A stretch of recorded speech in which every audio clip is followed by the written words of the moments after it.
The miracle of dawn, peaceful, serene, but the new light brings with it the now familiar question. Hey, is it still $1.99? Yes, Denny's original Grand Slam is still just $1.99. $1.99? Are you out of your mind? Crazy. 2 eggs, 2 hotcakes, 2 bacon strips, 2 sausage links, just $1.99. Denny's Grand Slam from 5 a.m. till 10 at night, Monday through Friday, just $1.99. $1.99? Are you out of your mind? And next week, will Denny's Grand Slam still be $1.99? Only if the sun comes up.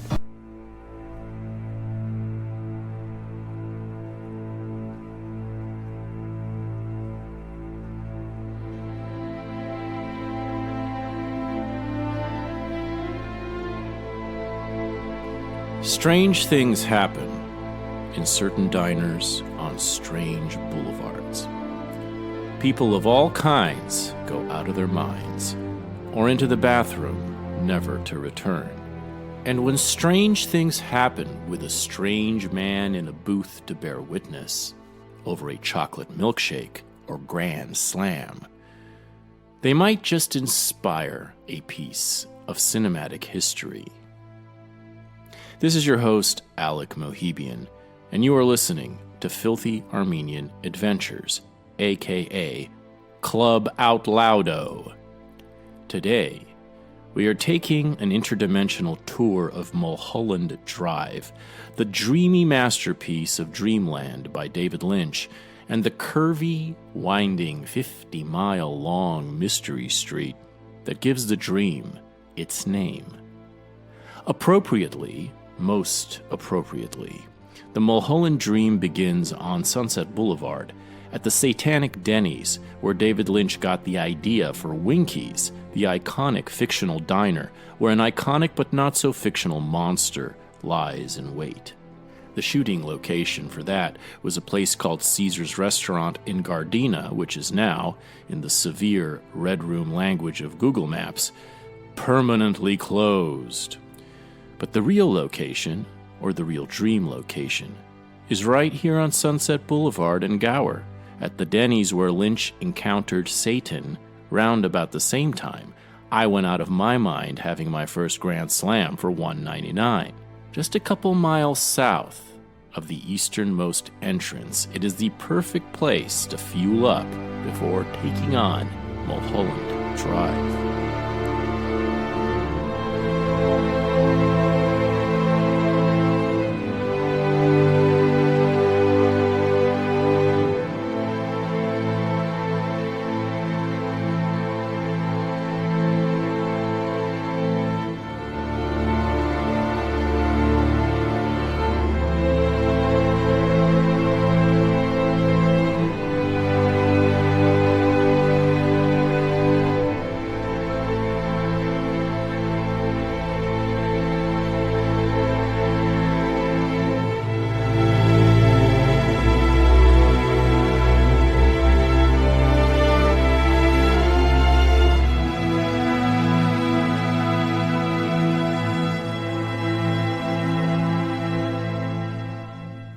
In the passenger seat of this quest is a real-life Betty, Diane. Her name is Scout Dixon West.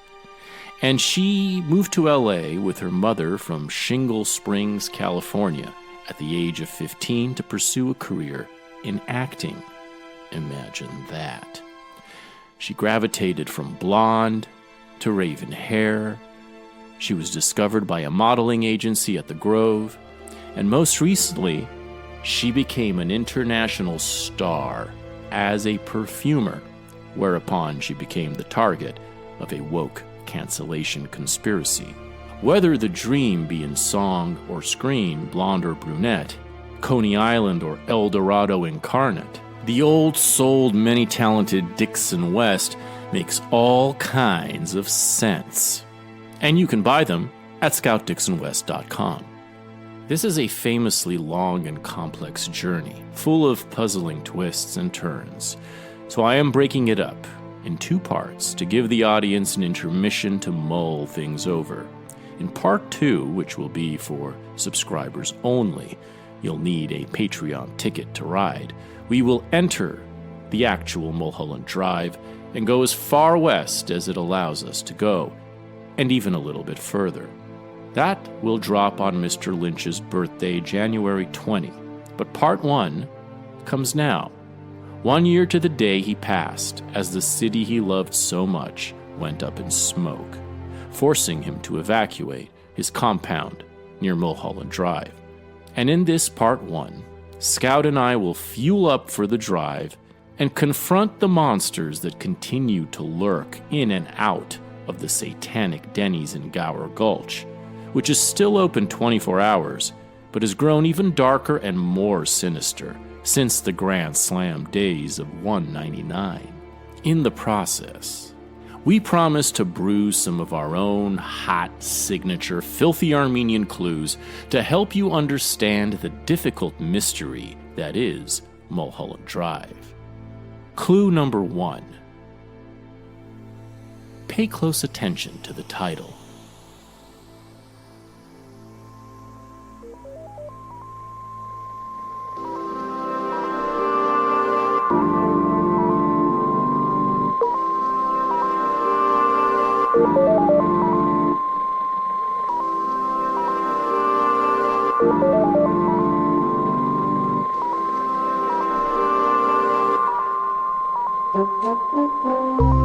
Hey, this is your host, Alec Mohibian, with a quick message before we continue.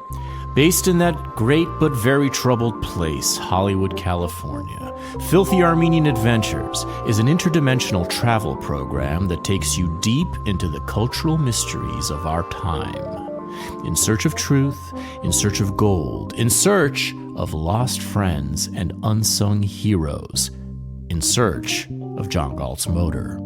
This show is your antidote to the black pill. This is your guide to the places, the personalities, the ideas and creations the enemies of man don't want you to know. This is your techno-noir investigation into the good, the evil, and the God hiding under our noise. This is where you get the news before it breaks, before it blows, before it burns.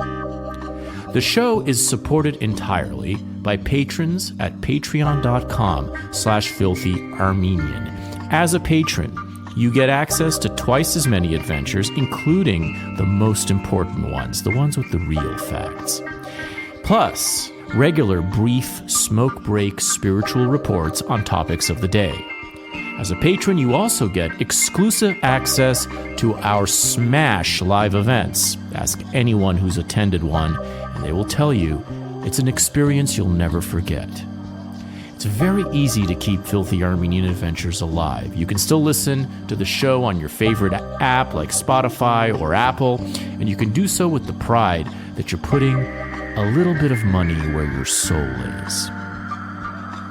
More patrons means more fuel, more topics, more investigations, more miracles, more secret locations, and forbidden territories around the world, and the world that is Los Angeles, our post-apocalyptic headquarters. It means we'll be able to track down more enchanting figures in the landscape, dare them to abandon their masks, and join our quest out of the darkness and into a golden age. Patreon.com/filthyarmenian. Thank you for being one of the good ones, and enjoy the show.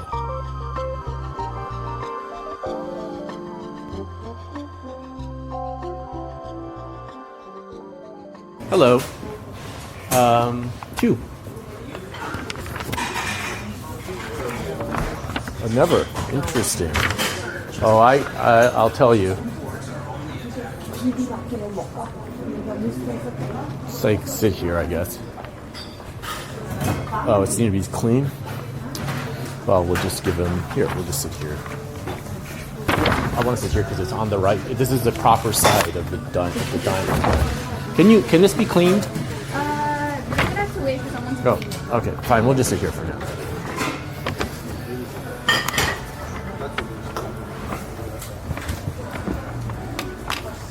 This does have a freaking ominous. Oh, yeah, and very. So that's where, that's where the scene takes place, is on that side of the diner. We're at the Okay, so we're at the Satanic Denny's on Gower Gulch. Used to be called the Copper Penny back in the day. You can still see the sign outside of the Copper. I don't know what the Copper Penny was. Maybe a general store. This is the diner where that Winkie's is based on, and that where David Lynch got the idea that went into that scene at Winkie's. This is also the very first diner, the very first Denny's that I have ever been to. Interesting. Yeah, when I was 8 years old or so, when I was in 3rd grade,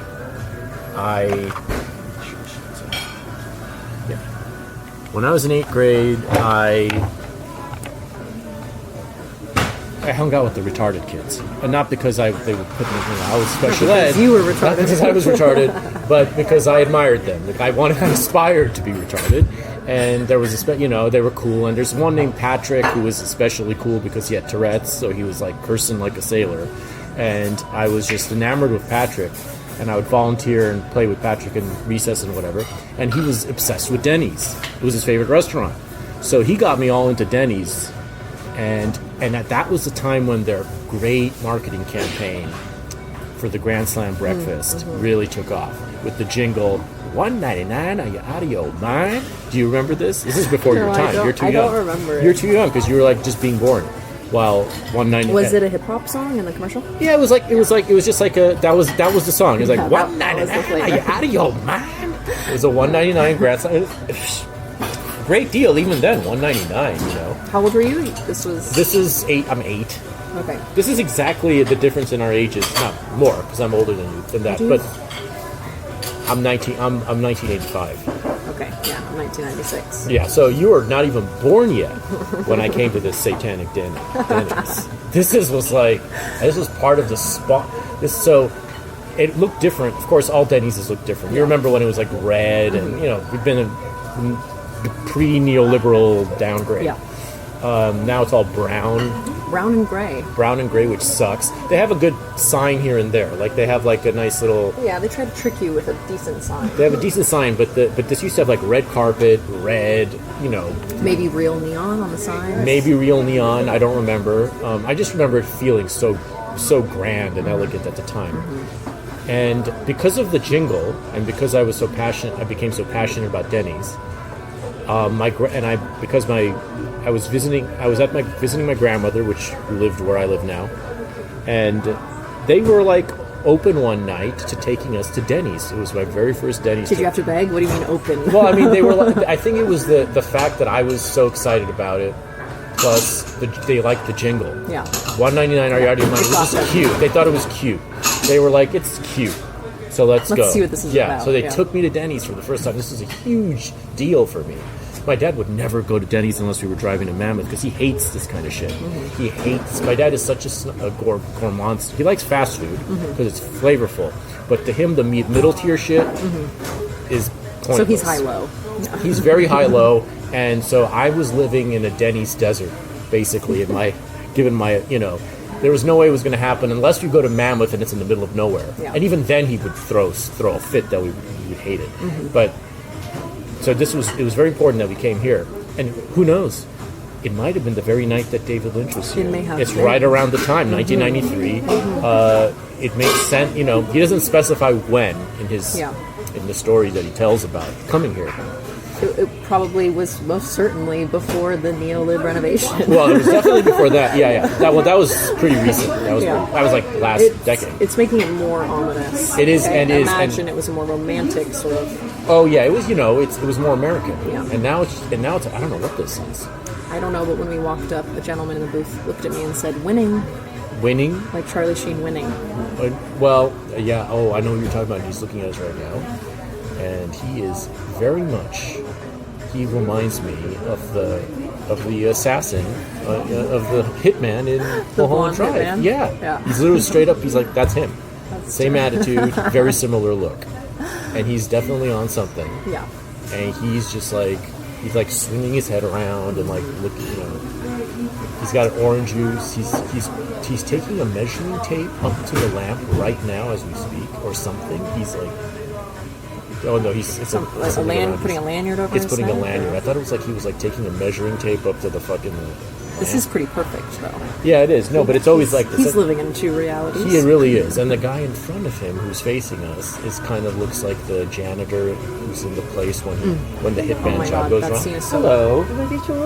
Give us a few minutes. We'll start with the coffee. Do you want a coffee? Yes, 2 coffees, please. Yes. I may want an orange juice as well, but she was... Oh yeah, she was running away. Well, let's figure out, and I'll patience. continue the story of the strange occurrences at the Satanic Denny's in Garrow's Gulch. I'm also curious as to why you were so interested in the derelict special ed kids. My instinct is to say it's because you're a writer, and it's just like an artist instinct to want to be around characters, like really interesting, kind of like on the fringe kind of people.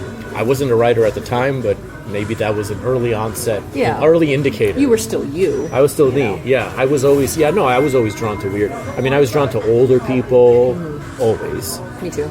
Yeah, and, clearly. Yeah, clearly. Yeah. Anything that stood out had my attention, and they were like to me they were like the celebrities of the campus, you know. Well, they got special treatment. Like they got special. too. Yeah, exactly. Yeah. They were special. They were literally special. They were literally special. What do you usually get at Denny's? Do you go for a Grand Slam? I get like an omelet or something. I usually get an omelet, or sometimes I get their chicken fried steak. I was just looking at that. That looks quite good. Build your own Grand Slam. I don't want to know where the meat comes from, but don't ask, don't tell. You know, it's like with everything else. Just the best policy.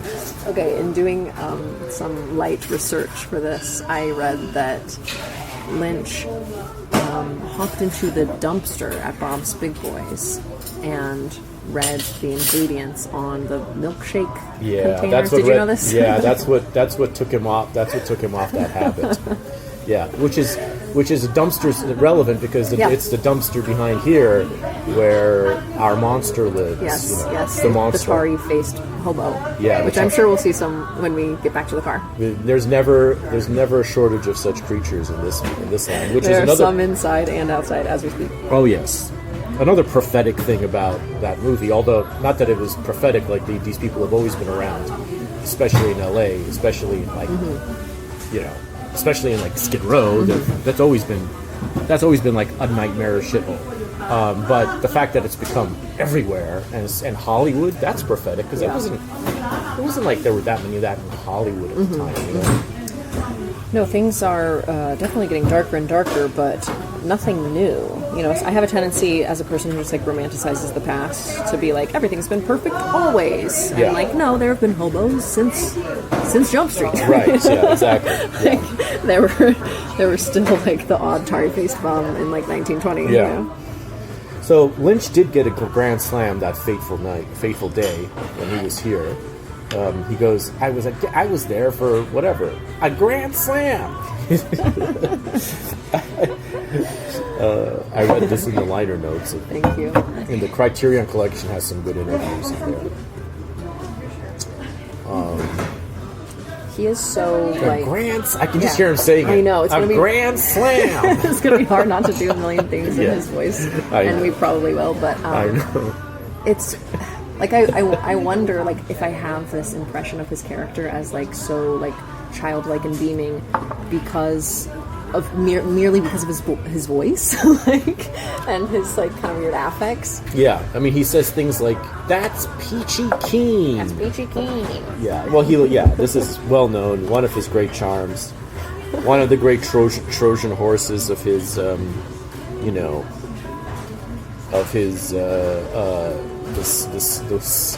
the way he then sneaks in brutality and violence and grotesquerie. Yeah, I wanted to talk about that actually because, I mean, he's obviously not afraid at all to get dark, and he's dark and weird all of the time. But he does have this like childlike naivete and playfulness and lightheartedness about his spirit.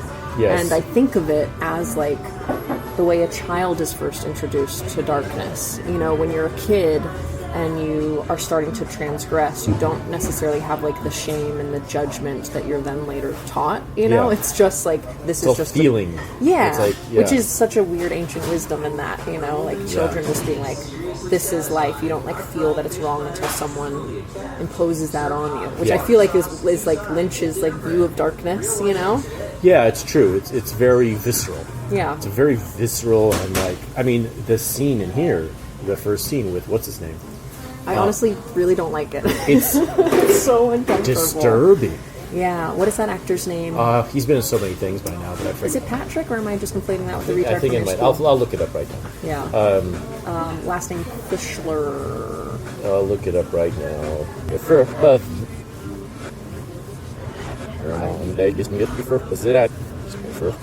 My Elson very long. I don't remember.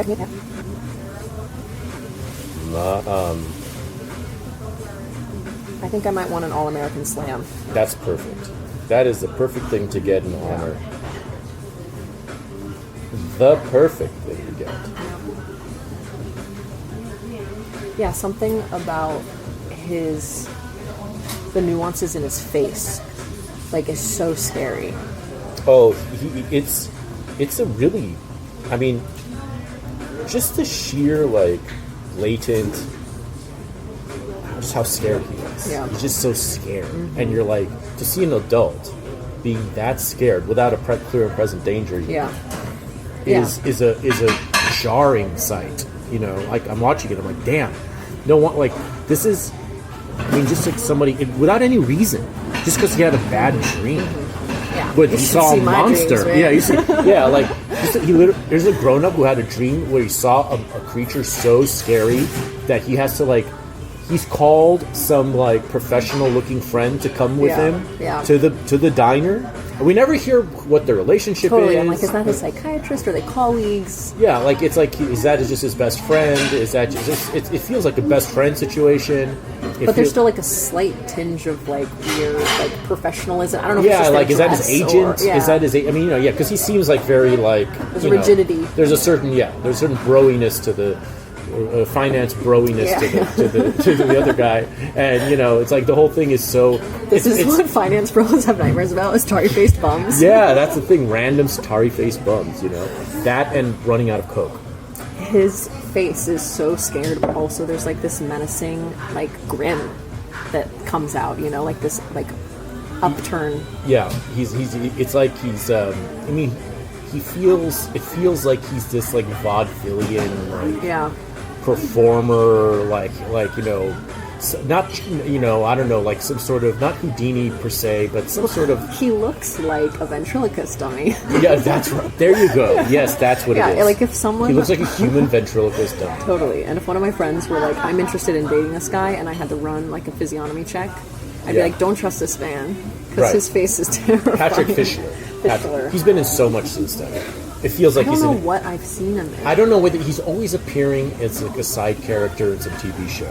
You know, like American Horror Stories or something terrifying. Okay, that would make sense if it were American. He's been in Mad Men, I feel. He's always playing, like, these old-timey. He's 56 now. Still looks like a kid. What has he been in? Like, he's just like ancillary characters. Under the Silver. He's been in Under the Silver Lake as well, which is a more recent. I remember liking that. I'd like to rewatch that. I found it I actually found it watchable. Yeah. I watched it like 2021 or something. It was actually at Cannes when I went to Cannes. Ooh, fun. I didn't see it there, but I saw Some it. people would go to the opening of a can. Yeah, exactly. That's what basically what you're doing over there. He's been in just a bunch of garbage. I don't know. Twin Peaks. He's been in Twin Peaks. Okay, maybe I saw him in Twin Peaks. We must know. He's been in Curb. You know, he's just, like, in tons of TV shows, and so he constantly pops up. He's a good actor. Yeah. He's very memorable in this scene. So I mean, that unsettling. scene is what seared itself into my mind. And, you know, I'm partial to diners, but I'm also partial to diners partly because of that. Like, these sort of scenes that Lynch has done in diners, and like, there's nothing, like, there's no context, there's no anything except here's a person who had a bad dream, and he's here to, like, face down the dream. He's doing exactly what you shouldn't do Totally. If you had a horrible dream that you would like die of seeing this person in real life, go to where it happened and try to see, like just why? Exposure therapy. Just exposure therapy just to make sure it's not real. Yeah. Why? Why not just go to a different Winkies, like the guy was saying? Yeah. Why do we go to this Winkies? and this Denny's? This Denny's. And I'm sitting in the booth where last time I was here, not last time, but in the last year, it's one of the times. I come here somewhat frequently because it's walking distance and it's very close to my gym. So I love the food. I just love the food. I mean, it's just, there's not that many, it's like within my, if I don't want to walk all the way to House of Pies, I come here sometimes. And, it gets light. Yeah. It's not the worst Denny's. There are worse Denny's. I'm trying to think of another Denny's. Well, I've been to many, and there's become a Denny's head. I've become someone. Yes, I'm somewhat of a Denny's frequent flyer, but it's not like some of them are whatever. They used to all be nice, but at least this one has like Sunset. We're on Sunset Boulevard. If people aren't aware, this is Gower and Sunset. So Sunset Boulevard is to our right. Sunset Boulevard is obviously a precursor to Mullholand Drive. It's kind of an homage to Sunset Boulevard in many ways. There's the Sunset Boulevard sign early on, after the Mullholand Drive sign, to show that this is like Lynch's Sunset Boulevard in the sense of making a movie where the city of LA is kind of the operating force, and a street represents the mysteries of that operating force and the dualities of that operating force. So this is his kind of Sunset Boulevard. Of course, it's not his first movie about a road, because we have Lost Highway, and it's not his last movie about LA, because we have Inland Empire, which is kind of draws it out further. But it is probably the one that's, I think Lost Highway's my favorite Lynch movie still, but this is his LA dream movie. Mm-hmm. Yeah, this is the definitive Hollywood Lynch movie. This is the definitive. Lost Highway's more about the OJ and Envy and that whole thing, and this is his grand canvas of LA. So seeking your dream in Hollywood, baby. Yes, exactly. I actually was watching Sunset Boulevard last night because after watching some Lynch, I was like, I just need Billy Wilder, baby. I'm so disturbed. Yeah, I gotta get back to what I love. Right. How did it feel watching Sunset Boulevard? Well, I initially, when I put it on, I wasn't like even thinking about the parallels, Mm-hmm. And then I was like, oh, this is actually like the perfect mirror to Mullholand Drive, duh. But I wasn't even consciously thinking of that when I put it on, know? Yeah. I never tire of thinking about the intersections between these streets, which don't intersect in real life, but in the imaginary world, they all do. And I never tire of thinking. I love I have a certain project that I've been working on forever, which I hope to finally get off the ground this year, in which Sunset Boulevard plays a prominent role. I don't think you've told me about this. No, I don't, because it's the type of thing that I'm sick of talking about, and you're doing real G's move in silence, like lasagna. Yeah, exactly. Exactly. But I'll tell you about it a little bit more once I off the record. Yeah. Off the record and on the level. See. Off the record and on the level. Do you know what you're gonna get? I'm gonna get a breakfasty thing, similar to a Grand Slam. I'm just trying to pinpoint exactly what it is, and then I'll beckon to our bemasked lady. They've gone pretty loco. They've got like banana slams, like weird. They've got all cinnamon French rolls, toast sandwiches. Cinnamon roll, yes, Grand Slamwich. Honestly, that looks quite good. The Grand Slamwich. It does. It does. I mean, I wouldn't poo-poo it. Yeah, I wouldn't kick it out of bed. But I want something classic and simple. Yeah. I do this sometimes where I'll be like, I'm getting this, and then I look around and I get tempted by the fruit of another. Yeah. It always happens. Yeah. And the classic thing about Denny's menus is they have the pictures. Pictures have always been part of the menu, and that always kind of it helps. It helps, and they're good at the pictures. Like some menus, they have pictures, but it's kind of like they haven't tried really hard. There's a diner called Foxy's, which is really great. Oh, I've love been it. there. Oh yeah, I love it. Toasters on the one of the great diners that are still existing from the 70s. I'd like to go back there. It's got that, what is it called, that A-frame. roof? A-frame roof, yeah. Wonderful place and good food. But their menus haven't been updated in about 90 years, so they're like, the laminate is peeling off, the pictures are faded, and so you have to like look really close. Yeah, you need like a jeweler's loop to like, Yeah, see so what exactly. the food is. Which luckily for them, most of their clients are Armenian, so they do have jeweler's loops on hand, right from their little their breast pocket. I haven't been there in years, and I have only been there once. The one time I went years ago. So if you'd like to go to Foxy's sometime. Oh, for sure. It's one of the best diners still existing. Yeah, it's got kind of a sexy vibe in there from what I remember. It's very, I took Jack there because he had to see, and he loved it, of course. Yeah. It's one of these things where, man, if that closes down, I'll be so pissed off. You know, we can't keep losing everything. Have you noticed driving around that just everything's for lease lately? I've been hearing, to me, this has been the case my whole last 5 years since COVID. I'm kind of desensitized to it. Yeah, I have really noticed it the last few weeks in a way that I didn't really notice post-COVID. Obviously, there was like the post-COVID like vibe tainting everything, but lately it seems like every other storefront is for lease. Like it just really feels like it's like, you know, kind of coming in on us. It's like, it's kind of yeah. I've been hearing others say that too. Yeah, and I'm like, usually when people say this, like, shit's getting worse, man, it's getting dark, I'm like, it's fine. But it does feel like that to me the last month. Also, just like a lot more sirens and like police activity. A lot more helicopters. Just like craziness. I was like getting home the other night and, hello, baby crying. Yeah. And, there was a car in front of me that I didn't realize was a cop at first, and then it turned on its lights, and then another cop just swooped in behind me and turned on their lights, and I was like sandwiched between these two cops, and then they jumped out of their cars, like hands on guns, like, and one of them like banged on my window and was like, back up. Oh my God. And then two more cop cars, and I was like trying to reverse, like, I can't get out of here. And so naturally I'm nosy, so I like went around to like pop out in front of them. Yeah. And they had just like pulled some like young-looking kid, like maybe like 22 or something, like out of a parked car and had him cuffed for reasons I could not ascertain. Right. Yeah. But I was like, oh shit, the block's hot, man. Yeah, no, I mean, there's craziness going down on my fucking street every night, and it's bugging the hell out of me. And I have a good quiet street, which is being encroached upon by monsters. Yeah. And I have a problem with that. And I'm like thinking, what can I do to scare people away? Like, there are people who are just honking at 4 a.m. like, and it's some drunk bitch in a car, and I'm like, I need to find a way to threaten these people. Yeah. Because this is not the neighborhood to do that shit. Yeah.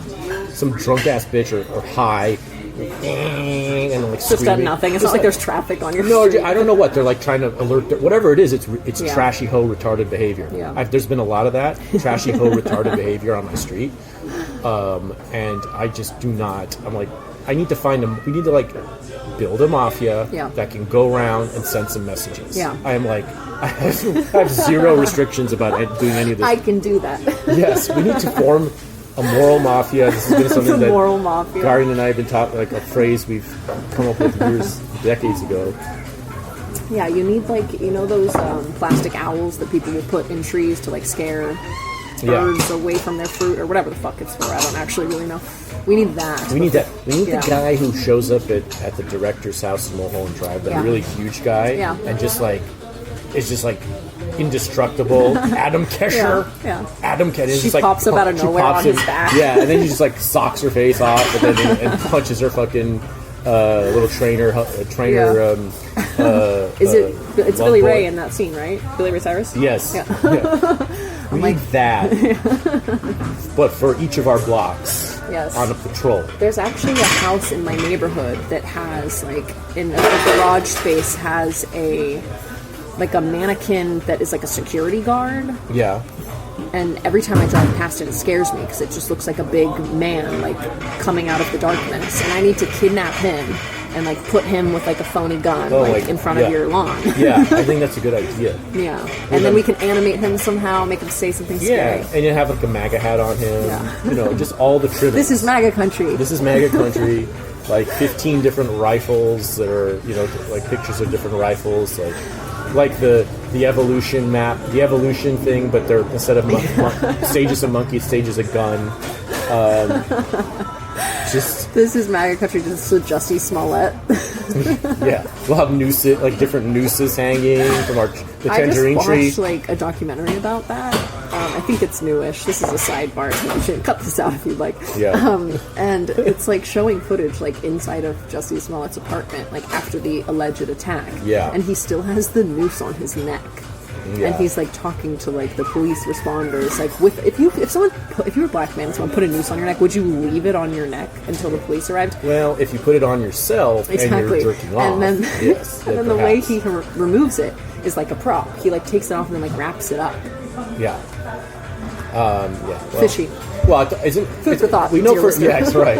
I thought there's no doubt whatsoever that was a hoax, and that was proven to be the hoax. The documentary is quite unbiased, and like by the end of it, you're like I know he did it, but I kind of don't know.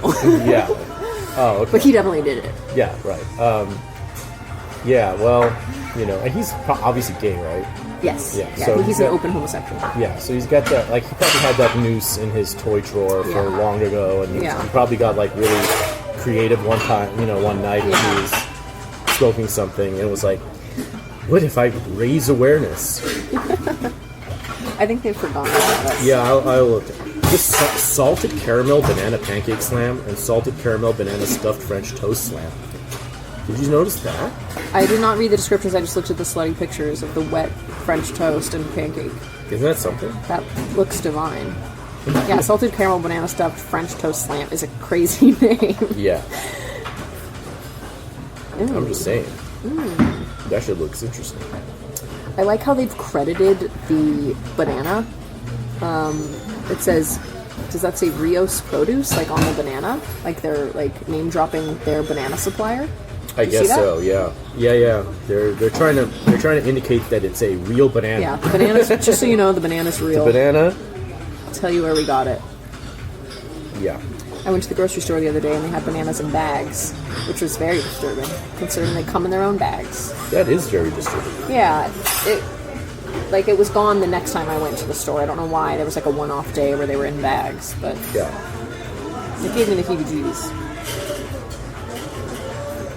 All right, I'm gonna do the lumberjack slam. I'm gonna keep it real simple up in here.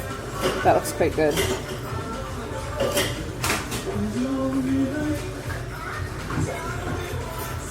And then for the pancake portion, are we doing table cakes? Well, no, they come. I mean, they all come with pancakes. Oh, they do. So it's a question of whether you want to upgrade to one of the fancy ones, which I say why not. But do they let us have the salted caramel ones? See, there's the upgrade to double berry banana, choco nana, or cinnamon roll. So there's multiple options. I would. I like a simple pancake. I like a blueberry pancake. I like a chocolate chip pancake. I think they have all the options. I think they have more options than their list. You just have to ask. Okay, now I'm going to try to get her attention using various Eurasian trickeries here.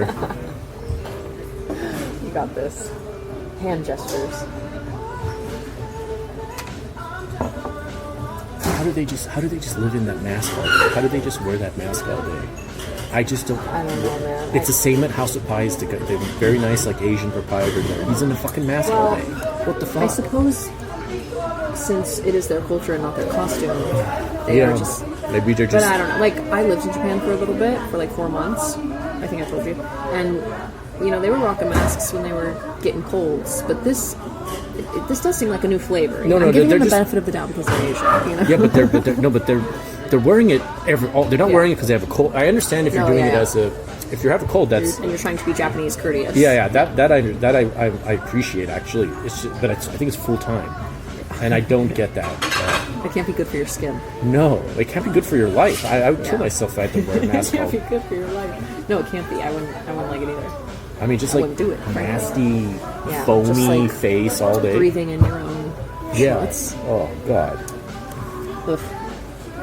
This is one thing about watching Mullholand Drive post 2020 is that like all the worst nightmares in that movie don't light a match to just like going to a diner and to being actual served. reality. Yeah, As disturbed as I was watching it and just feeling like, man, I need to turn this off and put on Billy Wilder. Still, you're right. It's like reality is much scarier. Yeah, like I'll take me to that fucking Winkie's on the worst day. I will split a banana. What is it? A Rio's banana, salted caramel banana. Yeah, I will split that with the monster back there any day over like an average experience today. I actually agree. I would rather go to that Winkie's and have every single person in there be the tarry-faced bum. Yeah. As long as like the people cooking the food weren't. Right. Or if they were wearing gloves, perhaps. Yeah. You know, the tarry-faced bum. I mean, they don't. She doesn't say anything. No, it's a she. It is. Okay. Well, the actress is a she. Yeah, it's an actress, which is another interesting little. She went away without even. Yeah. That's a bit of an Easter egg in the sense that is that yet another version of Betty, you know? So there's a lot of different Bettys in this movie. Many different Bettys. Many different Bettys, including. I'm a Betty. You're a Betty. Well, I was gonna say I'm more the Betty because you're the one. You're Camila. You're the one who's like.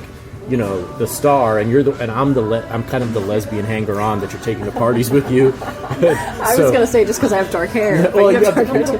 But you're spiritual blonde. Yeah, exactly. I was blonde when I was 3 years old, so I can harken back to my blonde curl days. I'm like natural dirty blonde, so yeah. We all have blonde in us. Baby. Yeah, right. In my dream, I'm back to my curly haired blonde days, and I'm just as wide-eyed. I'm just like in LA going, oh my God, everything's wonderful. We need to talk about when she like exits the airport and she's like just her facial expressions are insane, and she thinks her bags have been stolen, and the cab driver has it. And the cab driver, and it's like where perfect. To, ma'am? Where to, ma'am? 1612 Havenhurst. She's so enthusiastic. Yeah. She's the way that I was watching her interview. She has a great interview on the Criterion Blu-ray, which I have. There's a good interview with her and Lynch, and together, and I'm trying to see if I look through daggers. But shoot daggers through the barricade. We're ready when you have a chance, ma'am. She understands. It worked. I can speak the language of the audience. I thought she was going to pretend not to hear you. No, she is. Okay, good. So the system works. So anyway, she was talking about how he was directing her to be like that. In that over-the-top, like, starry-eyed, childlike wonder way. And that's exactly what he was saying, things like, you're a child. This is... You've never seen anything so amazing. It's Christmas morning, and the tree is full of presents. Whatever. That kind of stuff was what he was doing. Yeah. Just like, and she was like, as many actors, like as with Patricia Arquette in Lost Highway, in her mind she's like, this must look ridiculous. Yeah. And but sure enough, you know. Yeah, it's just like on the verge of being too much, you know, but we give her the benefit of the doubt as the character, because you're like, well, LA is dazzling. Right, it is dazzling, you can see it, but it's just you know, he knows exactly, the thing is, he knows exactly what he really wants. And excellent, we're ready too. We're going to be grand slamming left and right. Which one? What do you want? Ladies first. I'm going to do the All-American Slam. All-American Slam. Does that come with pancakes? No, you don't want toast, I give you pancake. It does, or it doesn't come with them? Not come with, okay. But no toast, okay. I give you pancake. If you want pancake... I think I want the toast. Oh, Can I just have toast. a bite of your pancakes? Oh, of course, okay. Yes. I'll do the lumberjack slam. Lumberjack, okay. Lumberjack, how you like the egg? I would like it scrambled with cheese. Scrambled with cheese. Yes, cheddar cheese. Okay. And for the pancakes, so which one should we do? Yeah, how perverted do you want to get? Can we get upgrade to? Should we try the salted caramel banana? I know that's where your heart is. Let's do it. Can I get the banana? Sure, Yeah. sure. Is that? Or would you prefer chocolate chip? I'll do either. I'm probably just gonna have a couple bites. Choco nana. Which one? That or choco nana? I'm partial to choco nana. Let's do choco nana. We do choco nana. Chocolate? Yeah, choco nana. The chocolate with banana. Okay, chocolate with banana. Yeah. Not the only banana. Yeah. No. Chocolate and banana. Yeah. Okay. Thank you. It's really just because I want OG syrup, not Yeah, caramel gotcha. sauce, Yeah, you yeah, know? yeah. And that's it now. Yeah, That's plenty. Thank you. Can I get an orange juice as well, please? You want orange juice? Yeah. You want orange juice too? No orange juice for me. So one but orange juice. a side of ranch dressing with Sorry, my ranch dressing. Thank you. Okay, thank you. Ooh, what are For you the going to hash do with browns. that? The hash browns. Always got to think ahead. That's naughty and nasty. I know. I just like to, Live on the edge. yeah, I like to soak them up if I'm going to have hash browns. You probably picked that up from the retards in special ed. It's a good point. It's such a profound part of my existence, ranch dressing, that it's something that, again, one thing we have here, the Euro poorers just haven't figured out yet. Legalize ranch. Legalize ranch. Yeah, that'll be my campaign if I ever run for president of Europe.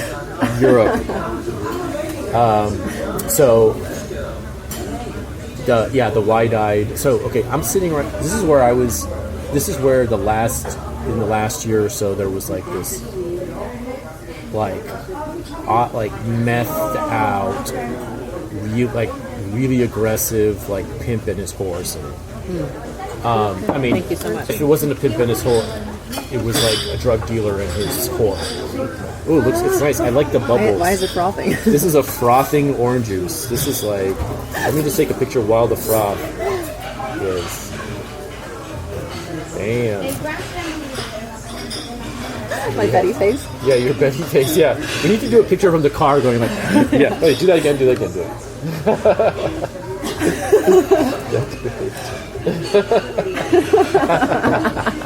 Orange juice. It's orange juice. Wow. Oh my god. It's just oranges everywhere here. Frothing. It's frothing. Okay, there was a pimp and a hoe. There was here. a pimp, and he was just like, it was like a very aggressive. Like this run us 2 straws. Yeah. In case you want. He was just like, telling her off, like, just like letting it, like they were just having the most aggressive fight. Where were you? I was right there. I was next door, and or one there, whatever.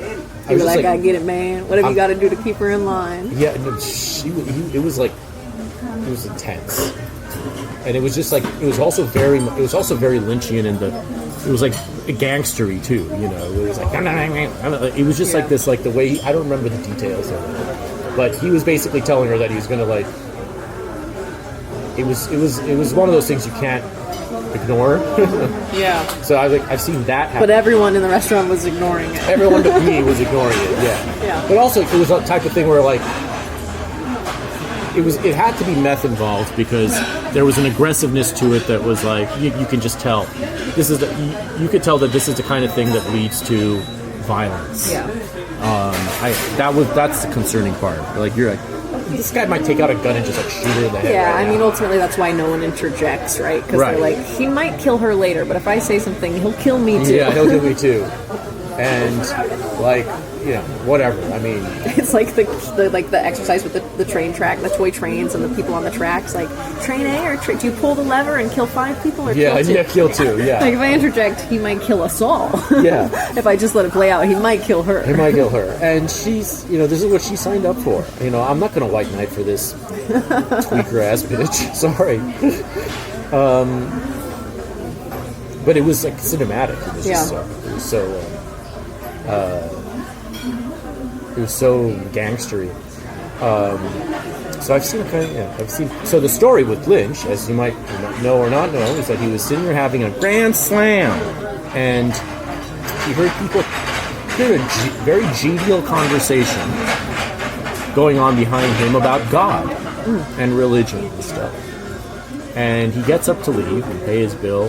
He turns around and he realizes that seated at the booth is the head of the Satanic Church. And so then his conclusion.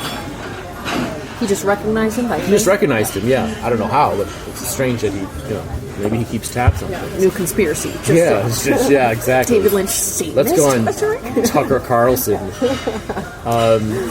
So he recognized him as he said the name, like the head of the Church of Satan, and he said, I think the Church of Satan has a regular booth at that Denny's. Like that was their meat. That was a regular meat spot. Yeah.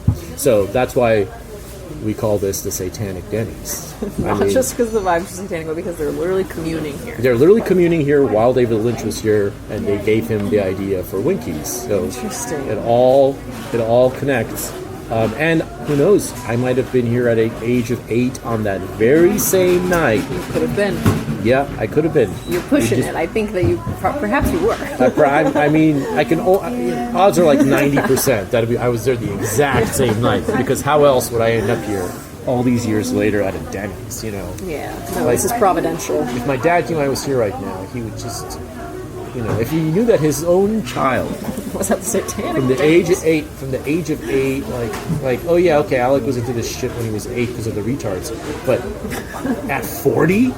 He's 40 and he hasn't let this go. And he's at that same fucking Denny's on a weekday. A normal sunny Tuesday.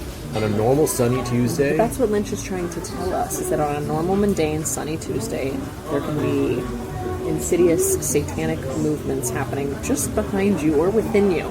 Or right around the edge, or in the dumpster. In the dumpster. Have you been to the place where they filmed the Winkie scenes? It's like a restaurant now called Caesars, I think. No. Where is it? It's like an hour away. I can't remember where exactly. I'll have to look up where, Yeah. I think it was some sort of diner that was like abandoned when they shot there. But now it's a restaurant called Caesars, I think. I haven't been there. Interesting. I wonder where it is. Yeah. I'll have to look it up. Mm-hmm. I think it's a bit away. I think it's like an hour or so away. There's another recognizable moment where the gangster. Now, of course, there's 2 scenes in Winkies. There's the first dreamy scene with Fischler, very creepy scene, and then there's the second, also creepy but more realistic scene with where she's having the conversation where she hires the hitman.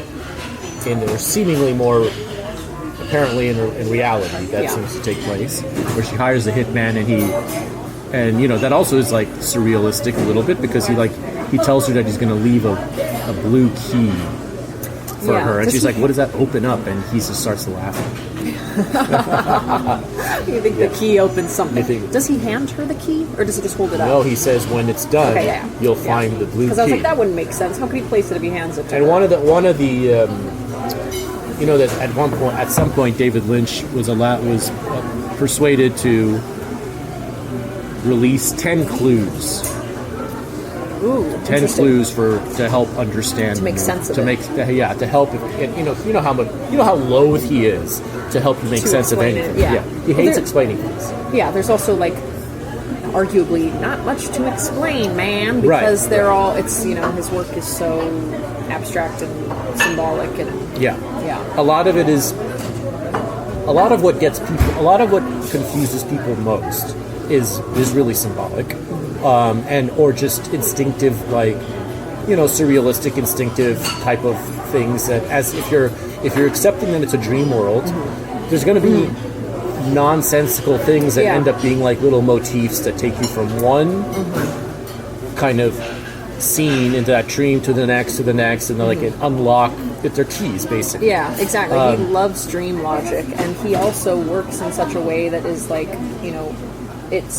it's open and it's loose, and he discovers things along the way, and he doesn't necessarily know what he's doing. So so that's why he's so infuriated by people trying to make sense of it, because it's like, and also because making sense is the enemy of childlike wonder. Yeah. So he understands. It's part of it is him covering up his own mystique, but most of it is just the artistic knowledge that if you tell, he'll tell people he'll say some stuff. Thank you.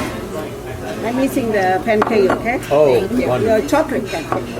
Yes. Okay, here for you, beautiful. Thank you so much. And the ranch dressing too. Ranch dressing. Yours looked so good that I instinctually reached for it. I was like, that must be mine. It's like the same thing. It's just ham. Mine have ham. Yeah, mine has ham.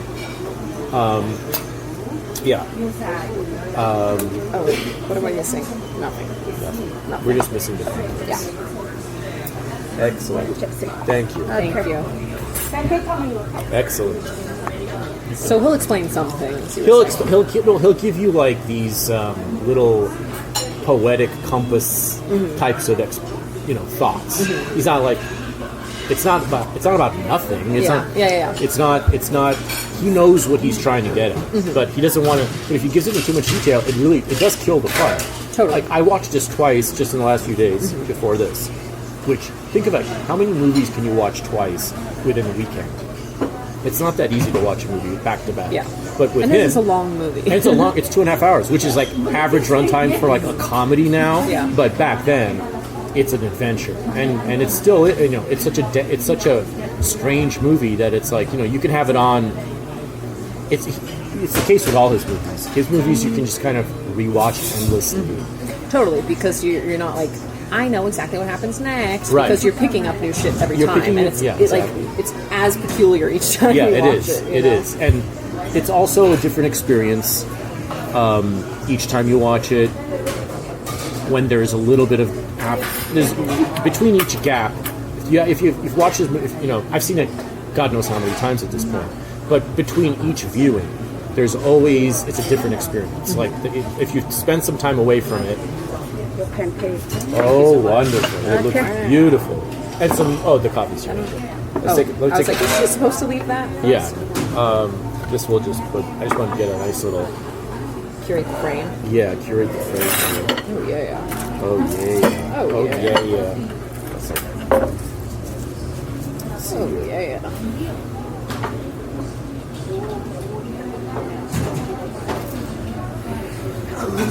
this is the girl. This is the girl. This is the slam. This is the slam. Do you find? $17.99. Are you out of your mind? Wait, how much was it actually? $1.99 Holy fuck! in those days. My first trip, and That's so crazy. $1.99. And now it's $17.99. Although in today's dollars, $17 is a dollar. Yes, yeah. In today's dollars. Do you find that, because I've only seen Mulholland Drive like 4 times, Yeah. do you find that each time you watch it, you interpret it differently? Are you like set on a certain theory? No, I went through a phase where I did all the deep dives. Ketchup. I'll ask. Oh, ketchup. Yeah, we need to ask. There's Tabasco. I went through a phase where I did all the deep dives, all the nerdy, Yeah. room 2, Mansplain. 213, all the mansplaining, all the websites with like black background, Red text. red text. Yeah, I've done all. Don't leave right here. Okay? Want something, let me know. Oh, you don't have ketchup? Thank you. He's the kind of person who inspires that. If you're a certain amount of, nerd fag to a certain degree, like you just want to see more to see what people are saying Yeah. about it, more than because it's not because I need it, because I just like It's just interesting. I'm just interesting. I can't get enough of this guy, and I'd like to see what all these like weird, like crinkly haired cinephile bearded eccentrics are saying about this shit. They have a lot of time to think about it. They do. Dedicate themselves They do. to it. And there's sure enough, like, when he released the 10 clues, there's like all the websites, all the David Lynch, like lynchfiles.net is going to has. They went wild. They went wild over it. Do you remember these 10 clues? Can you I recite them can't, to me? I can't recite them to you, but I have them I will recite them over, because I'll give, maybe I'll provide my own 10 clues. I thought of doing that because I think that there's the clues are ostensibly to help you with the plot. Yeah. But the value of this movie is not the plot. It's in its dream. What's the word I'm looking for? It's like it's like the dream quotient. It's like it's in its emotional. What is it supposed to be delivering emotionally? Mm-hmm. Yeah, it's resonance. It's resonance. It's not supposed to be like. It's not supposed to be like about This happened, that happened, and then wow, what a conclusion! Like, you can totally, you can string out a perfectly plausible version of the plot With the help of the nerds. And with the help of the nerds and his clues and stuff. But once you do, you're not getting the full weight of this movie. Mm-hmm. So in a way, it's a mystery that can't be solved. So one thing he said was, he described the 3 acts. Act 1. She found herself the perfect mystery. Act 2, a sad illusion. Act 3, love. So good luck with that. Okay, great. I mean, the first one makes sense because it's like, okay, we're entering like neo-noir world. There's like a mystery that needs to be cracked. She's Right. an investigator. Right. Doing none of the things a sane person would do, like call the cops. Right. Exactly. Yeah. It's also wonderfully phrased. She found herself the perfect mystery. Yeah. You know? Yeah. He's really good with language. He's underrated with that. He is. I was flipping through, what's it called? Catching the Big Fish. Which is very easy read. Oh, yeah, I read it. Read it in an hour, less. And there's just a page that says, like, the chapter heading is The Blue Box and Key. And then it says, I don't have a clue what they mean. Yeah. Some shit he's just throwing in, Yeah. It's obvious, too. It's like, there's something about the blue box that's a compelling visual object to him as a visual artist. Yes. And, he's fitting, like a red lampshade, same thing. David introduced me to this term that I think was coined by Hitchcock, which is the MacGuffin. The MacGuffin, yes. Yeah, so it's like an object that is relevant to maybe the characters in the movie, but not actually consequential to you, the viewer. Right. It's like the Maltese Falcon, Yeah, exactly. Yeah. Like it doesn't resolve, it doesn't go anywhere. It's just interesting. It's just interesting, and it's not meant to throw you off, but it's just it's like in a dream there's weird shit we fixate on, and that ends up being kind of a portal from one version of the dream to the next act of the dream, which is really what he's kind of using these things for. There's multiple dreams going on in this, or there's multiple realities depending on how you look at it, and it's like there are these portals between one and the other, and one of them is the blue box, and one of them and there's the red lampshade, there's the telephone ringing. There's the various characters who appear in different, who are different roles. Okay, the telephone ringing is interesting, because I was thinking about that when they're going into Diane's apartment and the lesbian chick is going to follow them, but then the phone rings. I just had, the retarded thought, like, what if it's them? What if that's them ringing the phone? Like, from when they called earlier. Right. His movies just make you do, like, stoner brain, dumb shit, where you're like, yeah, but maybe actually, like, it's a call from the past. Which it could be. Which it very well could be. Which it could be. I mean, there's also... It doesn't conform to perfect... Even within its own dream logic, it's like, if you take the traditional explication or whatever, is that Act 1 is, like, we're basically in Betty's dream. What's her real name? Is it Betty? Her real name is Diane. His real name is Diane. Her real name. Her real name is Diane. She's Betty in her dream. Yeah. And we're in her dream, basically. We're in the world of her dream for the first 2/3 of the movie. But even within that, like, if you grant that we're in her dream, or like, I mean, after the very beginning is kind of a clue that indicating that she came to Hollywood after winning this singing competition or whatever in Deep River, Ontario. This weird 1950s-ish, which again, Ben's time. The, like, swing dancers? Yeah, the swing, beginning? Like, she won a swing dancing competition, and that was kind of her entry to Hollywood, but also her Aunt Ruth is like a Hollywood person who's supposedly going on vacation to Canada. There's an old saying, when you're shooting in Canada, apparently means you're dead. The old Hollywood saying is, like, if that person's shooting in Canada, they're dead. So in real life, Ruth is dead, as we find out later, and in the dream, she's off in Canada. We see her go. She's off in Canada. Now, of course, everyone's fucking shooting in Canada, so that doesn't work anymore. I just got the craziest deja vu. Oh no! It's just like, oh no, I'm entering like a Lynchian dream. But yeah, as you were explaining, water, and I just want to empty this so I get hot. So it's got cold, so I just want to. I just want to empty. Cold too. I got you. Thank you. I want to empty it so I can have hot. While you were explaining the off in Canada adage, I got crazy deja vu, and I was like, oh my god, I've been here before with Alec talking exactly about this at this Denny's. And perhaps we have. Perhaps you have. Perhaps we have. Were you there too in 1993? I think I was. Oh my I God. think I was. I was probably the chapter head of the Church of Satan. Yeah. Yeah, right. Whatever his name was. Okay, I always interpreted the beginning with the swing dancers or whatever as perhaps just like a snippet taken from whatever film Adam is directing, you know? Because there's like the Connie Stevens like little singer sequence when he's auditioning actresses. Right. And so I just think, oh, it's like a sock hop movie. So I just assumed that the intro with like the sock hop dancers were just like, Lynch was like, how do we start this? We'll get some sock hop dancers, you know? Yeah, well... But you're right, her face comes in like a little... Yeah. Right, that she's this... Well, it's a... She's like on a stage. It combines... Okay. Yeah, thank you. Thank you. It meshes these things like every other part of the...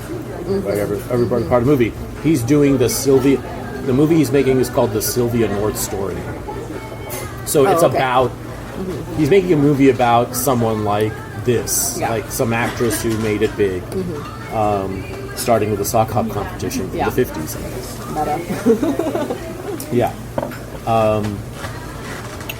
So, but even, I'm saying, like, even when you...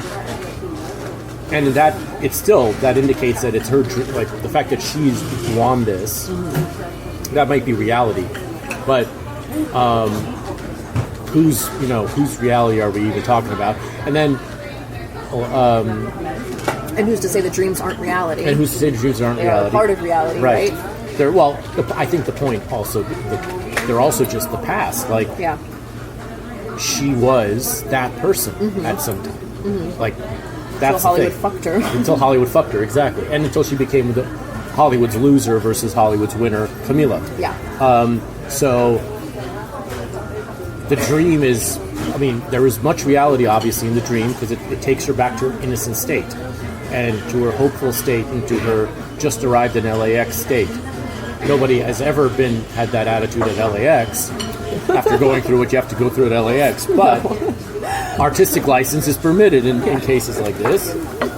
And so, yes, I mean, just because it's a dream doesn't mean it's not full of reality and a more innocent reality than the one that is perhaps... her current one. Yeah. And there's a lot of, and what also, like, but even within all that, what's the scene here with Fischler? Totally. These are two characters that have we at no point, unless I'm missing something, do we ever. The only connection is the coffee mugs, which are those, what is it called? Deco Atlantic. I have them. I have the same mugs, but white. With the what is it called? It's like a little curved coffee mug, which keeps it warm. The design is to keep it warm. I forget what exactly that curve is called. Is it the same one that Angelo's drinking espresso from? No. His cup is different. His is more of an espresso cup. But it's the same one that is also in her apartment. Okay. It's brown. Is that okay with you? Yes, thank you. Okay. It's a classic. It's called Delco Atlantic, I think. I bought them from eBay. I have 3 of them. But I have the white versions. That's a brown version. Yes, go ahead, please.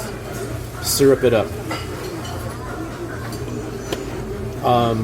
So there are connections like that. The coffee is the same cup. Okay. And that's a way of, I guess, connecting it to the dream. Although, from whose POV, I don't know, do you have dreams? I think we have dreams sometimes where we're just a third person observing other people. So. Yeah. So I think, and of course the camera tells us is the dreamiest camera. It's as he says, it's making figure eights. It's like the floating, the floating steady cam. Like bobbing in water. Yeah, really. I was always mesmerized by that camera work and the dreaminess of the camera in this Denny's. It's like the camera. It's like it's the camera version of the music in like a lot of the. Like when Paul Theroux is going up to the corral on Beechwood Canyon to meet up with the cowboy, who's wearing Tom Mix's real clothes, by the way, and like reading his lines from a cue card that Paul Theroux is holding up because he's not an actor. He's not an actor, right? Yeah. And that music where it's like, which Lynch calls up Angelo Badalamenti and says, "I need some firewood," and he tells him to like do really slow. using just a few instruments, clarinet, organ, whatever, do something, give me something really slow, 10 minutes, really, really slow, low and slow. So Badalamenti whips something up, 2 10-minute tracks, sends it to him. And apparently at the engineer, Lynch is like, that sounds great. Play it at half speed. That sounds great. Play it at a quarter speed. And that's what ended up using. So it was 10 minutes, really super slow thing, became a 20-minute piece, which he called Give Me Some Firewood, which is a perfect thing to say. Give me some firewood.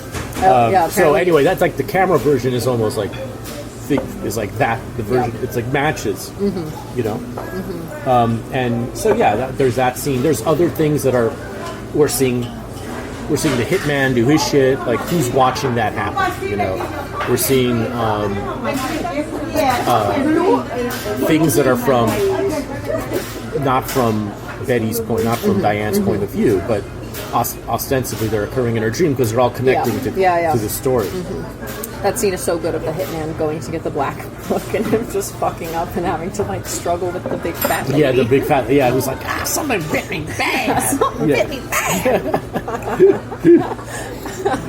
David had never seen Mulholland Drive, and he was like, "Man, you should never fight with a fat lady." Sage advice, I think. It's very sage advice. Yeah. So and there are these comedic scenes in there. There's so much funny shit in there. Well, of course, there's the meeting with. There's a meeting with where Paul Theroux is called in, and of course, there's the depiction of the midget with the Twin Peaks midget and the stuff. red room guy. The red room guy who's like, guy, who's like the shadowy forces of Hollywood, pulling all the strings, which is gorgeously done. Yeah, like, only he could do something like that good. That scene of Angelo with the espresso cup. Getting the espresso, and tasting it. And dribbling it all out into his napkin, and I'm like, I feel that. Yeah, and then the other dude just like starts screaming. Yeah, it's so good. This is the girl. Like, had the espresso been suitable, maybe they would have like loosened up a little, but he beefed it with that, and he knew it was going to be bad. He asked for the napkin. Give me a napkin.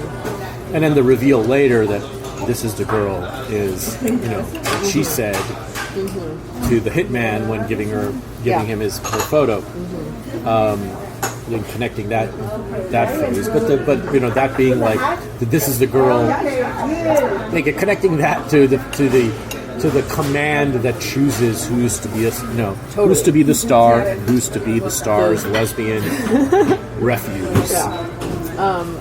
It's interesting. Because this is the girl in the headshot, the actress they're supposed to hire, is named Camilla. And then this is the girl that you're supposed to kill is Camilla. Yeah.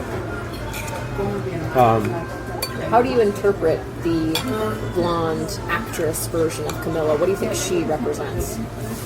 The blonde actress version of Camilla is like the one that's neither one of them. Like she's neither one of them. Yeah. It's a different actress, and she shows up later in the party scene where Rita / Camilla is cozying up to Adam, and they're going to be married, and Diane / Betty is just like devastated. And there's a moment where Camilla from the headshot, the blonde actress, like is just in the scene. I think she comes over and like kisses her on the mouth, kisses Rita Camilla on the mouth. Yeah. But in the dream, quote unquote, yeah, she's the blonde she actress. Is the one they're selecting. Yeah. Yeah, and I think that it's that is a bit of that's an interesting thing to think about. I think generally, she represents the string pulled actress who, she's pretty, in your mind you can make the connection however you want. She's somebody's girlfriend, she's some operator's girlfriend, and in the fantasy version of Diane, well, Diane's not going to be the one this is the girl, because she believes she has talent, as we can see from that amazing scene, The audition scene. the audition scene, which is one of the Fucking incredible. One of the best scenes in the movie. Well, and that's what made her fall in love with the Naomi Watts fall in love with the script. Of course, Naomi Watts is that person. That when this movie was made, she had spent 10 years as a total journeywoman, like a total low-level, like struggling actress, looking for the break. And so this was like it was just the blonde in the pile of headshots of blondes. Yeah, exactly. She was just that for 10 years. So the fact that this movie was her breakthrough is like, how perfect can you get? That's perfect. I didn't know that. Yeah, I mean, the pancakes are quite good. Oh, I'm gonna start digging before it gets cold. Yeah. Can you empty this out and bring it back hot? Yeah, the pancake soup. Yeah, that audition scene is so incredible. As a person who, moved to LA as a 15-year-old, interested in film and wanting to be an actress, it is so just like visceral and uncomfortable of that feeling that you face as like a person pursuing acting or whatever it may be, where you like get caught in these moments where you kind of are not forced to, but you agree that you're going to transgress whatever your boundary is. Yeah. And you end up in a situation that is titillating, but like also a little uncomfortable, and you feel like the forfeiture of your values or whatever it is you feel like you're forfeiting by pushing the boundaries is like, it's like, oh, this is what it's like to be an artist, and this is kind of beautiful and magical, but at the same time you're like, ugh, it's also kind of icky. Which is exactly what Naomi Watts is undergoing in the masturbation scene, which she hated. She hated having to do. She's telling us she hated it. She was like, what you're seeing that misery on her face when she's flicking her bean, and that's because she's like, she's hating it. She's hating it, and Lynch just kept telling her to do it. And in this interview, which must have taken place like in the prime of Me Too, this interview in the behind the scenes for Criterion. I gotta watch this later. Yeah, so she's talking about how much she hated the masturbation scene. He says, but with someone like David Lynch, who's an artist, you know that he has a reason for everything, and so you just can't give up. Yeah, and it gives you some sort of safety because you trust the artistic integrity of the guy. I just love to picture David going, "All right, Naomi, just rub on your shit crazy style." Yeah, and he created a tent for her or whatever to have like a masturbation tent. Masturbation tent so that she'd feel like she's being less watched while doing. It's a whole ordeal she talks about, but so she had to do the exact thing. Yeah, the very same thing. Yeah, in that audition scene, you were immediately creeped out because her counterpart, the male actor, goes, "I'm going to do this one real close, like we did the last one." Yeah, and he's such a sleazeball. He's such a sleaze. He's got like fake tan. He's got a fake tan. You can even see it on his palms. Yeah, and he's like, he's kind of reminds you of Frank Langella, who's the cop. Oh yeah. There's like a certain similar vibe to those two, but that's neither here nor there. But yeah, he has this like super sleaze, like gross quality, but then she is so just ready to do it. Yeah. And yeah, it really rides the line. Like everyone in the room was like, "That was amazing," except the one guy who's a bit overwrought or whatever he says, like a touch forced. It was a bit forced, yeah. The guy with the useless directions who says, the director who says, what did he say? He said something. Oh yeah. He's like, which is actually, of course, Lynch being his poetic self, but don't play for real until it gets real. That's so good. I forgot that line. That's one of my 10 clues. That's one of my clues to the Mulholland Drive. That's why I like taking these. That's so good. Don't play for real until it gets real. But when at the end when he's like a little forced, like everyone's like looking at him like he's an idiot, even though it was quite forced. But it also has such an intensity that you're like, I don't know, was that awesome? Like that was incredible. It was amazing. No, it's a. That's kind of the showpiece of the movie is that scene, because I mean it's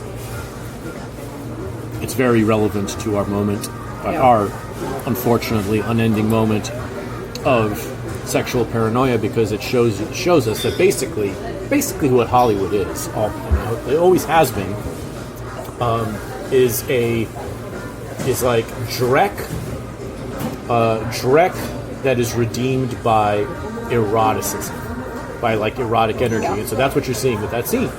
You're seeing this corny ass, corny ass little melodramatic scene, which they make fun of when they rehearse it when the two girls rehearse it with each other, and she plays totally differently. I mean, she's still like you can see she's a good actress. She's doing like a melodramatic Lifetime movie type of performance in the apartment, and then you're like, you as well as everyone in the room when she does it the second time, when it's infused with, when she makes it turns herself from a victim into a participant, Totally. if not more than a participant, if not a predator herself. When she does that little magic trick, the whole thing becomes really good. Oh my god. And that's me too, baby. That's me too. And that's you too. Yeah, that scene is absolutely amazing. And then when they leave and the chick is like, that was awful. Not you, sweetie. You were great. You were great. But that old fart, and then it turns out that she, like... Yeah, I can say that. I love him. I was married to him. Yeah, that was the other thing, too. Like, so she's talking shit about the sweet older producer in there. Yeah. I love poor Wally. Yeah. There are Paramount Pictures, which you're not allowed... So Paramount does not allow... Lynch was complaining about this, saying it's stupid of them. They don't allow you to show their sign. You recognize it anyway. Yeah. You recognize it, but you see it from just below the sign down the gates when she gets there for the audition. And so then the producer in there is like this, clearly old, like he's old. He again, just great casting, good idea. Everything is great. Like you can tell he's at the end of his line. And then the casting director there, who he brought in, but they can't afford her, is talking about, oh my God, his time was up 20 years ago. And she's just talking shit about this guy who was so sweet to Diane, to Diane/Betty. And then Diane/Betty, who's still innocent, is like, he was really nice to me, and he's good friends with my aunt. So, and then she's like, oh darling, don't be naive. Yeah, don't be naive. We just got to. I know he's a wonderful man. I should know. I was married to him for 10 years. And it's just we just like to get a little catty sometimes. So true. It's so true. Every one of those bitches talk shit endlessly about everyone. Yeah. You can hear them on Betty Stinella's. Whenever there's like a Beverly D'Angelo type. Yeah, and it's funny that like she's implying that her closeness to him, being married to him for 11 years, permits the shit talking. Yeah. Everyone's been married to everyone, so they're allowed to talk shit about each other because we've all been married at some point. Yeah. The system works. It's the studio system. There was like something I wanted to mention from right before that. I can't remember if it's before the audition or afterwards, where Louise, the psychic neighbor, like comes up and is like, something's wrong, something terrible's gonna happen. But I caught like a line that she says, which is like, she says, she comes to the house and Betty's like, my name's Betty, like this is my aunt's place, and she goes, after she says my name is Betty, Louise the psychic goes, no it's not, that's not what she said. And then I go, now I'm just analyzing all of this and thinking, okay, so is she not Betty? Is she Diane? It gets so, like, you can just endlessly, like, shift positions on going, okay, is this actually literally supposed to be a dream, or do Betty and Diane, actually, are they both two people that exist in the same reality? They're just played by the same actress. Like in Twin Peaks, there's, like, the Laura Palmer. Yeah. So, you're like, I mean, I think that's just sort of like the way, in Lynch's mind, I would guess. Something like that is just like the way that reality begins to encroach on a dream, because that's ultimately like there are encroachings that happen. They see the dead version. Yeah, totally. They see the dead version of Diane, and she's unrecognizable. But it's assumed that this is a person in Camilla's, or whatever her name is what is her name in the... Rita, because they don't know her name. So it's assumed that she's someone from Rita, which she is, but from Rita's past. and like Betty's innocent of this person entirely, you know. But the dead body frightens Rita so badly that she needs to go put on a blonde wig. She needs to go put on a blonde wig, a la Vertigo-ish, and she needs to start finally lesing out a little bit with her. She to wear a blonde wig and have lesbian sex. Yes, it's like the only way to deal with the nightmares of this business. You've got to do that. It's true, yeah.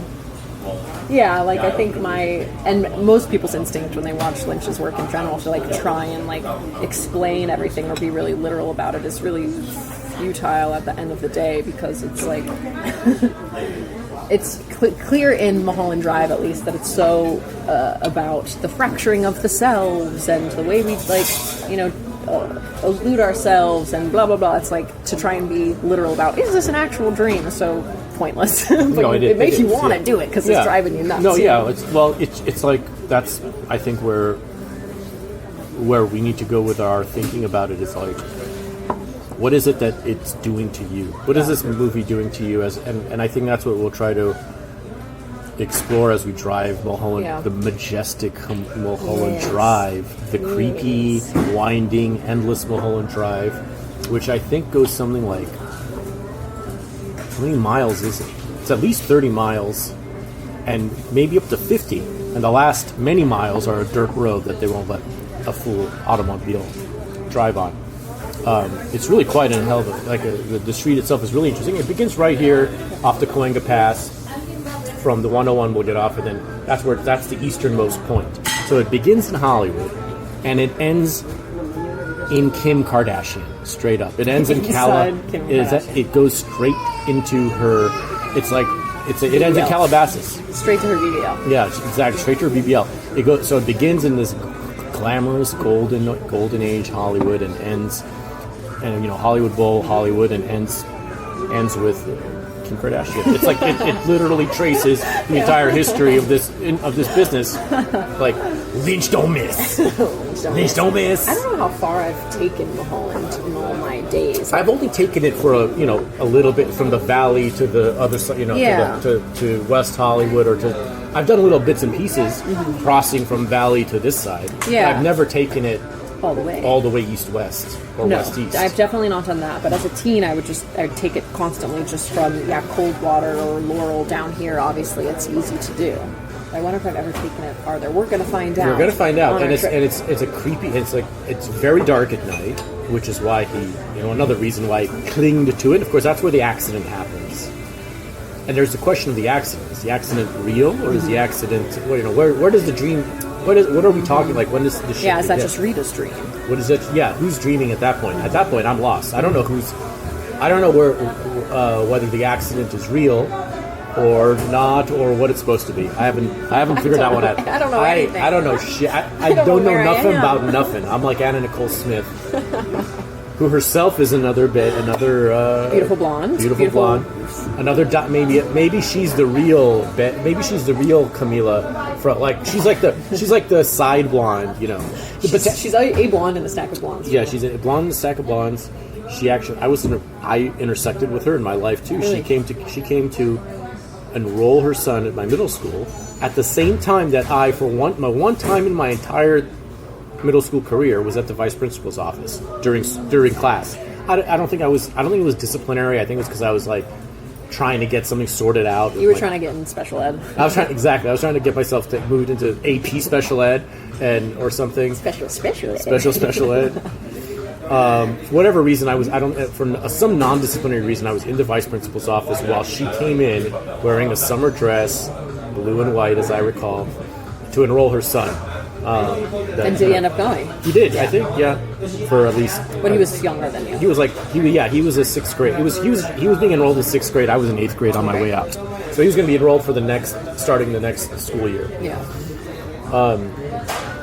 But anyway, she's another Betty, Diane, you name it. She sure is. And there's so many of these people. They're among us as we speak. They are.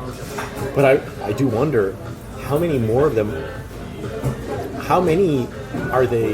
Like, it feels like the flow of Betty's and Diane's has been severely limited, because what are they even aspiring to be now? I mean, they're like trying to be TikTokers. Yeah. But that's not the same. that doesn't have the same. It is not the same.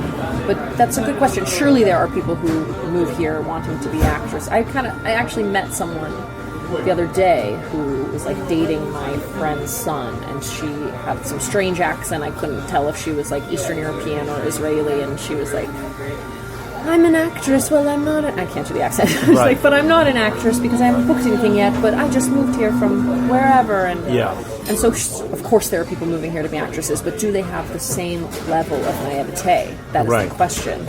Or are all illusions shattered via social media? Yeah, ahead of time. Yeah, ahead of time. Question. Like pre-shattered. You arrive pre-shattered. Yeah. Already assembled. In a sense, it must be already disassembled. Already disassembled. Already broken. I want to quiz. I want to explore your Betty Diane storyline as we go up Mullholand Drive, because that's the proper place to do it. Because you are. Betty Diane. You're Betty Diane, and I could totally see you having done it via like a swing competition on your local TV. That makes total sense too. And there is a moment there where she does your voice, where she does your. Oh, she does. Thank you, darling. Exactly. Yes. I was like, that was Scout. I also want to talk to you about your experience being a native LA or Angelino and seeing perhaps people around you, friends move here, meeting people who came here with big aspirations, and if you've seen anyone be just like slowly crippled and jaded and fractured. And I have. Let's get more chocolate. Let's get more of the banana chocolate. Hi, I'm sorry. Are you kicking us out? So I can go home. Oh, yeah. No, I got it. I just go. But then I can go home. We will let you go home. Thank you. We don't want you to be here forever. No. But they maybe do. I want to. Yeah, they don't want to pay. Yeah. Just put it. They don't want to pay. They want to kick me out. Thank you. Let it be known, Alec is a gentleman and he pays for meals.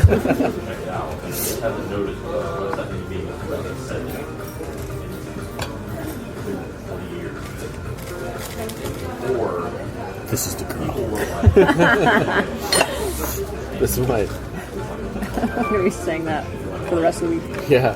And I even did the thing where I spilled out the coffee, except not from my mouth. Yeah, thank you. Coffee? No, coffee's Coffee good. good now? Really good. Yeah. You can go home. You're free. You're free. I'm peace now. Yeah. Yeah, you can escape. He's at 8 o'clock, and he's 8. Bye-bye. Oh, yeah, Thank you. Bye-bye. See? Too bad. So you want me to get a coffee for you to go, like paper cup? Do you want it to I go? bring the paper cup. No, we're good. No. We're good. Thank you. We'll have to piss a lot if we drink coffee the whole route. It's going to happen anyway. We're going to have to at some point just aim over. Yeah. And you're going to be dealing with Polya's dilemma. Of the, No, I really should have a penis. It's crazy that I don't have a penis. At this point. So good. Mm-hmm. What a treat.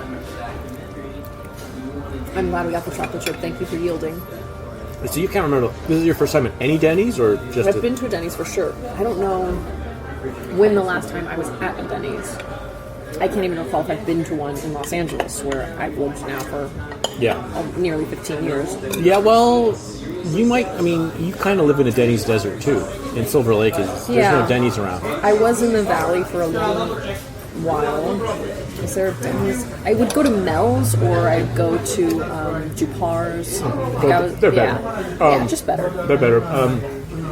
If you have, if I had... If you have access to Dupar's, why are you... If you have access to Dupar's, why would you? Yeah. I would never choose Denny's over any of the, independent good diners, but it's the kind of thing you go to, like, it's 24 hours still, so that's now a miracle, frankly, a miracle, in 2026. and that's like across the board. I mean, I think they're all 24 hours, so at least in this state, whenever I've been truly lost or hungry on a long road trip, and you see a Denny's sign, you're like, okay, well, at least that's open. Or even just like in Palm Springs, where everything closes early, there's a Denny's somewhere in there that's going to be open. So that part kind of, preserves its value a little bit. Totally.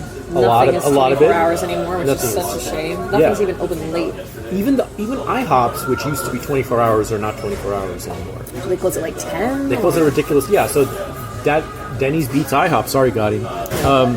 Based on that factor, he's an IHOP. He's partial to IHOP, and he's partial to the chocolate chip pancakes at IHOP. The pancakes here do have a sort of I was frozen feel. Like texture, you know? Well, but yeah, you're probably right. Gaminess, one might say. Right. Gamey texture. Yeah, just gamey texture.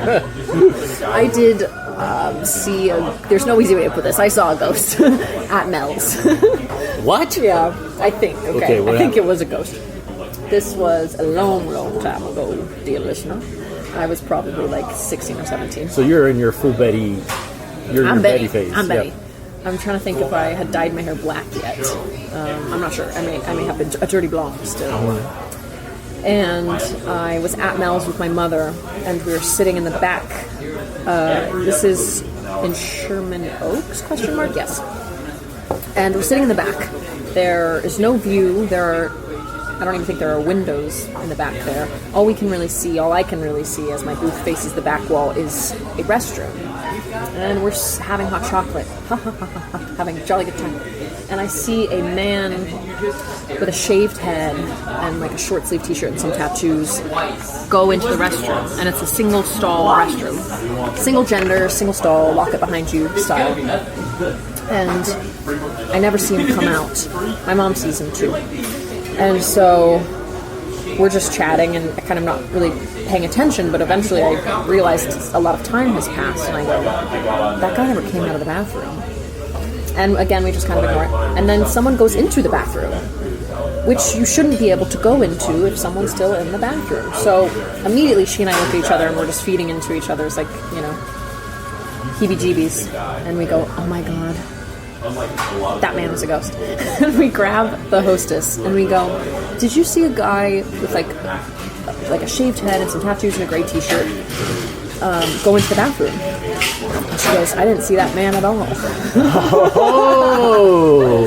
And I just like got the chills, and I was like, because I saw him go into the bathroom and not come out, but other people have been going into the bathroom, so. And she was like, I don't know, I didn't see that guy at all. And she goes, and in fact, sometimes the fridge opens on its own, and there was a stabbing in the parking lot a couple years ago, and weird shit happens here all the time. Well. So I was like, oh, I saw a gangbanger, the ghost of a gangbanger. And that's the Mel's in Sherman Oaks. Yeah. Oh, I've been there many times, of course. Yeah, it's a good one. Yeah, it's a good one. Damn, I didn't know that Mel's had so much. If you see a Mexican gangbanger go into the bathroom and not come out, he ain't real. He ain't real. Yeah. But not that scary of a story. Montezuma is really real, because like Montezuma's revenge knows no bounds. Yeah. He just sucked him He down. stayed on the toilet as people enter. He just swirled into his whole body. Just sucked him into the toilet. Sucked into the toilet, and he's gone. Wow. Is that your only LA ghost sighting, or do you have others? I have a ghost story from my apartment in the valley. It's not quite a sighting. It also involves my mother. We lived in this apartment together. We moved in there, I think, when I was 16 or 17. This was probably the same. I probably lived in that apartment when I was going to the Mills. And we had some friends over for dinner, and we were all sitting at the kitchen table, and there was one empty chair that was like tucked next to my mom by the wall, and we're all smoking weed, me, my mom, my two friends. Oh wow. And your mom is so cool. She has been at times. So we're all stoned, and we're just like chatting and being silly, and I just feel as if an energy has stood up from that empty chair, and my mom felt it too. So we looked at each other and just like had this like frightened, you know, homeboy at Winkie's scary face, like, you know. And we look at each other, and our friends are freaked out. They're like, what is going on here? And I was like, you didn't feel that? My mom was like, you didn't feel that? Like something just stood up from that chair and like left the room. Just we felt like a spirit stand up and leave the room. And they just freaked out and thought we were crazy. But my mom and I both felt the same thing. Just like an energy stand up and leave. And then in that same apartment, years later, when I was probably 18, my phone started doing weird shit. Like my iPhone Siri talked to me a couple times. You know how when you talk to Siri, it transcribes what you say on the right-hand side of the screen and what Siri says on the left-hand side. Yeah. It was like picking up as if I had said something, like on the right right-hand side of the screen, it had transcribed, without me even touching Siri, like my phone just lit up and I looked at it. And it sounds so stupid, but it said, Bloody Mary, Bloody Mary. Are you fucking kidding me? Seriously. As if I like, picked up on like, yeah, the side that would imply that it picked up the audio, right? Yeah. So it said, Bloody Mary, Bloody Mary. So that happened once, and I was just like, this is a fucking joke. This is crazy. And then it happened again, and that time it said, your mother is a whore, Siri.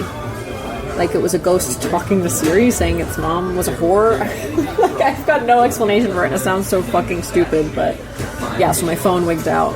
And then in the same apartment, a coffee pot like flew off the shelf once.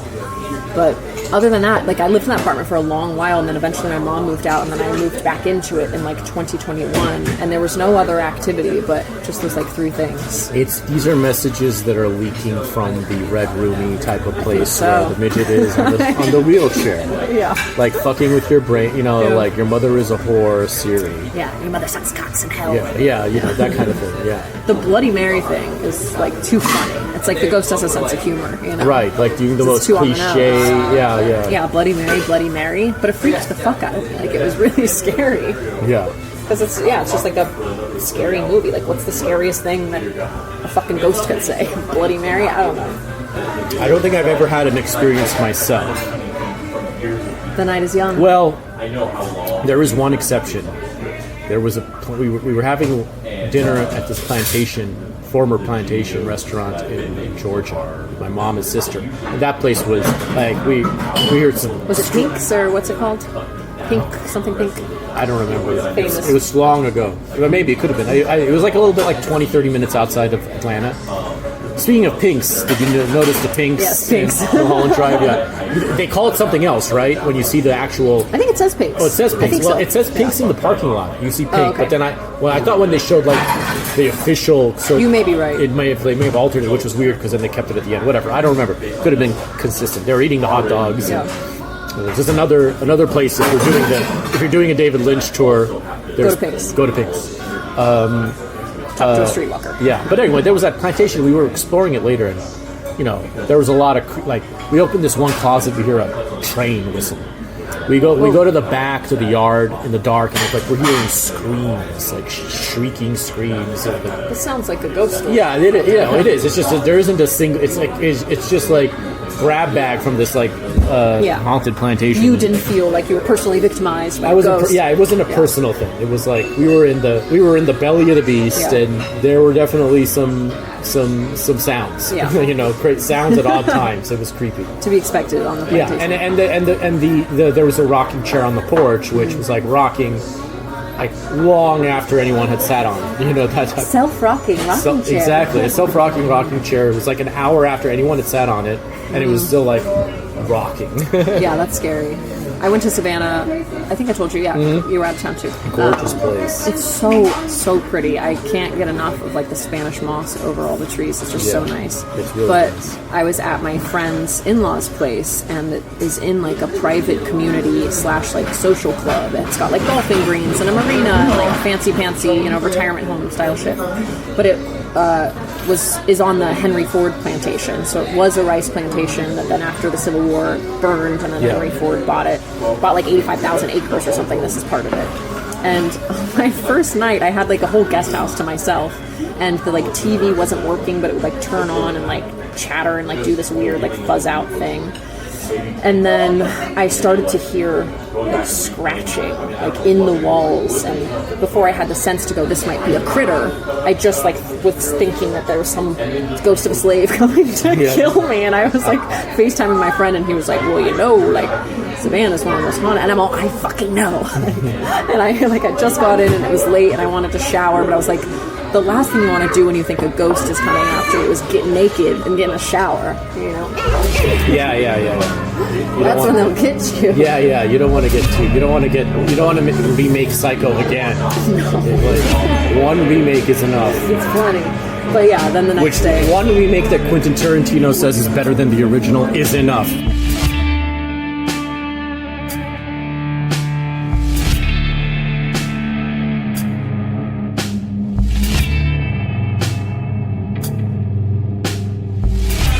Maybe see if we can dispel our own fears of of what's lurking beyond. So as you go around the corner, you know,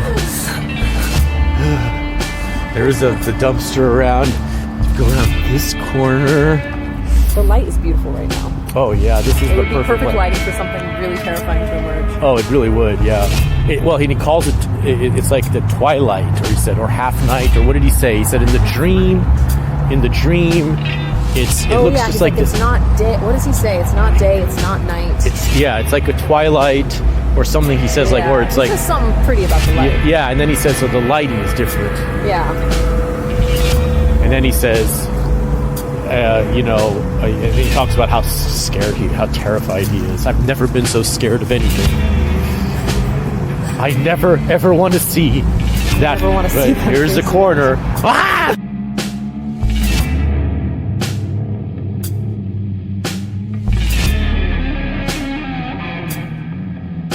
This episode of Filthy Armenian Adventures was recorded live at the Denny's in Gower Gulch on Sunset Boulevard, guest starring Scout Dixon West, whose wonderful scents are on sale at scoutdixonwest.com. This episode is made possible entirely by the Dream Merchants, Betty Singers, and Dianes of the Night, who subscribe on Patreon to join their elite society and gain access to twice as many adventures, including part 2 of this one, plus exclusive smoke breaks and announcements. Go to patreon.com/filthyarmenian. $5 a month? Are you out of your cut? Thank you for listening, and see you next week on Mullholand Drive.